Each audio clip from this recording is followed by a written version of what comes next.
மல்லி சீரியலில் இன்றைக்கி என்ன நடக்குது அப்படின்னு சொல்லிட்டு பார்த்தீங்கன்னா, ரேணுகா வந்து ஒரு பெரிய பிளானை வந்து போட்டுட்டா. என்ன அப்படின்னா, கதிரேசன் வீட்டில் இருந்து எல்லாத்தையும் வந்து தூக்கிட்டு போகிறதுக்கு பெரிய ஒரு பிளானை வந்து செட் பண்ணி விட்டுட்டா. என்ன அப்படின்னு சொல்லிட்டு பார்த்தீங்கன்னா, கதிரேசன் வீட்டில் வந்து எல்லோரும் இருக்காங்க.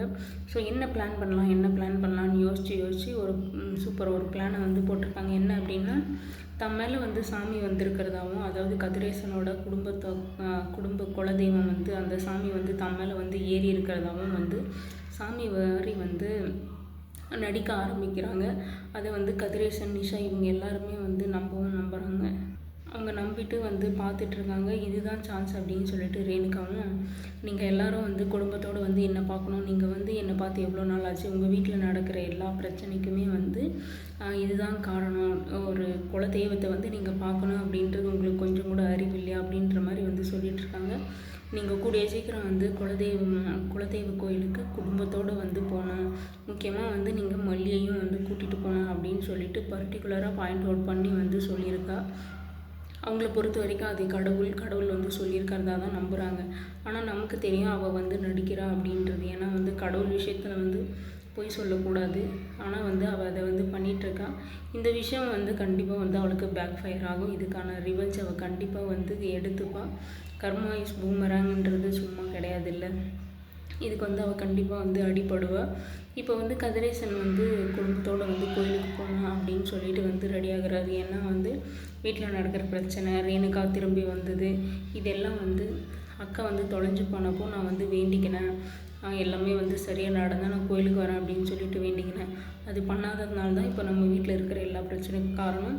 அக்காவுக்கும் வந்து இவ்வளோ நாள் ஆகியும் வந்து பழசு எதுவுமே ஞாபகம் வரல. ஸோ இது எல்லாமே வந்து இதுவாக தான் காரணமாக இருக்கும் அப்படின்னு சொல்லிட்டு வந்து எல்லாருக்குமே வந்து ஒரு கடவுள் நம்பிக்கை இருக்குது. ஸோ இதுவாக இருக்குமா அப்படின்னு சொல்லிட்டு யாராவது சந்தேகமாக கேட்டாலும் நம்ம மைண்டு ஃபுல்லாக இதனால தான் இருக்குமோ அப்படின்னு சொல்லிட்டு ஆட்டோமேட்டிக்காக வந்து அதை வந்து யோசிக்க ஆரம்பிக்கும். இப்போ அதே மாதிரி தான் வந்து கதிரேசனுக்கும் வந்து யோசிக்க ஆரம்பிச்சிருக்கு. நம்ம போகாதனால தான் நம்ம பொண்ணுக்கு வந்து இவ்வளோ பிரச்சனை வருது, வீட்டில் வந்து பணம் காணாமல் போனது, ஏகப்பட்ட பிரச்சனைகள், தொழிலையும் வந்து கஷ்டம். ஸோ இது எல்லாமே வந்து இதனால தானா, ஸோ அதனால் வந்து நம்ம கோயிலுக்கு போயிட்டு வந்துடலாம் அப்படின்ற மாதிரி கதிரேசனும் நிஷாவும் வந்து பேசிகிட்டு இருக்காங்க. இந்த ரேணுகா வந்து சூப்பராக வந்து பிளான் போட்டிருக்காங்க. என்ன அப்படின்னா, இப்போ கண்டிப்பாக கோயிலுக்கு வந்து எல்லோரும் வந்து குடும்பத்தோடு தான் போயாகணும், வீட்டில் யாரும் இருக்க மாட்டாங்க. இந்த ஒரு சான்ஸை யூஸ் பண்ணி ரகுவும் வந்து இப்போதைக்கு வெளியே தான் இருக்கார். ஆல்ரெடியே வந்து ரகு வீட்டுக்குள்ளே வந்து தான் வந்து பணத்தை எடுத்துகிட்டு போனார். அதே மாதிரி இப்போ திரும்பவும் வந்து வீட்டில் வந்து எவ்வளோ இருக்குது, நகை பணம் இந்த மாதிரி வந்து எவ்வளோ வந்து நம்மளால் ஆட்டையை போட முடியுமோ அவ்வளோத்தையும் தூக்குறதுக்காக தான் ரேணுகா வந்து இப்படி ஒரு பிளானை வந்து போட்டிருக்காங்களா, இல்லை வந்து கதிரேசன் வீட்டில் இல்லாத போது வேறு ஏதாவது வீட்டில் ஏதாவது பண்ணணும், வேறு ஏதாச்சும் வந்து கேமரா செட் பண்ணுறது, அவங்க வந்து கதிரேசன் வந்து என்ன பேசுகிறான் அப்படின்றது டீட்டெயில்ஸ் எல்லாம் தெரிஞ்சுக்கணும் அப்படின்றதுக்காக வந்து ரேணுகா வந்து இப்படி சொன்னாங்களா, இல்லை மல்லியை வந்து கண்டிப்பாக கூட்டின்னு வரணும் அப்படின்னு சொல்லிட்டு வந்து சொல்லியிருந்தாங்க.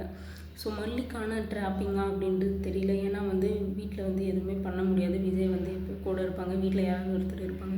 ஸோ மல்லி வெளியே வந்தால் தான் மல்லியை வந்து ஏதாவது பண்ண முடியும், அதாவது மல்லியை போட்டு தள்ளுறதுக்காக இப்படி ஒரு ஐடியாவை வந்து சொல்லியிருக்காளா ரேணுகா அப்படின்னு சொல்லிட்டு 2 விதமாக யோசிக்க தோணுது.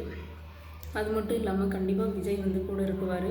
விஜய் கூட இருக்கிறபோது கண்டிப்பாக மல்லிக்கும் விஜய்க்கும் வந்து சண்டை வருமா, இல்லை அவங்க எப்படி இருக்காங்க அப்படின்னு சொல்லிட்டு தெரிஞ்சுக்கிறதுக்காக வந்து இந்த ஒரு பிளானை போட்டிருக்கலாம் அப்படின்னு சொல்லிட்டு அவளுக்கு மட்டும்தான் தெரியும்.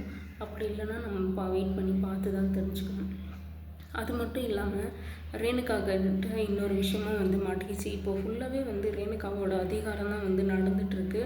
இங்கே வந்து வீட்டில் அதிகாரம் பண்ணிகிட்ருக்கா, விஜயை வந்து அதிகாரம் பண்ணிகிட்ருக்கா, இப்போ ராஜியையும் வந்து அதிகாரம் பண்ணுறதுக்கான ஒரு சான்ஸ் வந்து கிடச்சிருச்சு. ஒரு பதில் ஒன்றும் கிடச்சிருச்சு. என்ன அப்படின்னா, ராஜு வந்து யார்கிட்டையும் சொல்லிகிட்ருக்காங்க, ரேணுகாவை நான் தான் கொலை பண்ணேன், என் காலால் அவள் கழுத்தை மறித்து நான் தான் கொலை பண்ணேன், இப்போ இருக்கிற ரேணுகா கிடையாது அப்படின்ற மாதிரி வந்து யாருக்கும் வந்து சொல்லிகிட்ருக்காங்க.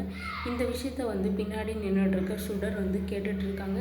அப்புறம் என்ன, ராஜு அவ்வளோதான் மொத்தமாக வந்து குடும்பம் ஃபுல்லாக வந்து ரேணுகா கையில் மாட்டியாச்சு. திரும்பி பார்த்தாங்கன்னா ராஜுக்கு ஒரே ஷாக்கிங்கு. இவன் என்ன எல்லாத்தையும் கேட்டுட்டா, ரேணுகா இல்லை சுடர் அப்படின்னு சொல்லிட்டு ராஜுக்கு தெரியும். ஸோ வந்து இவன் எங்கே உண்மை சொல்லிடுவாளோ அப்படின்னு சொல்லிட்டு சுடர் வந்து ஒரு நிமிஷமும் பயந்துட்டு இருந்தாங்க.